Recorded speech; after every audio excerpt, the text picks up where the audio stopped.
கொண்டு வந்து மட்டக்களப்பு மாவட்டத்துக்கு கொடுக்க போகிறோம்.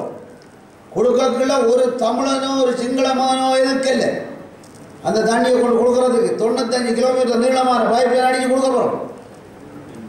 ஆனால் இரண்டமடவில் இருக்க தண்ணியை கொண்டு யாழ்ப்பாணத்தானே கொடுக்கறதுக்கு ஆறு எதுக்குறான்னு சொல்லுங்க. ஆகும் கூட்டமைப்புக்காரன் தான் இருக்கிறான்.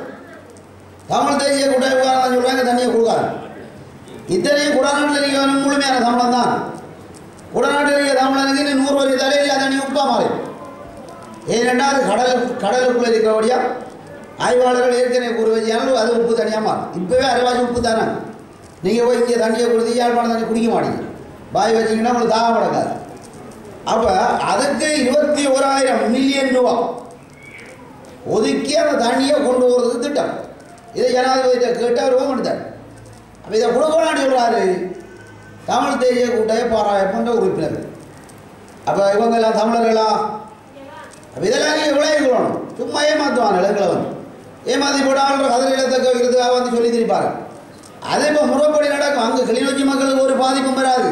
கிளிநொச்சி மக்களுக்கு குளத்தை உயர்த்தி விட்டால் இன்னும் கூட வயல் தான் செய்வான் அவன். இப்போ உன்னிக்கே நாங்கள் உயர்த்திருக்கோம், 5 அடி உயர்த்திருக்கோம் குளத்தை. 4000 ஏக்கர் வயல் கூட செய்கிறோம். தண்ணியும் கொடுத்து அதே மாதிரி தான் அங்கே குளத்தை உயர்த்தி 10 அடி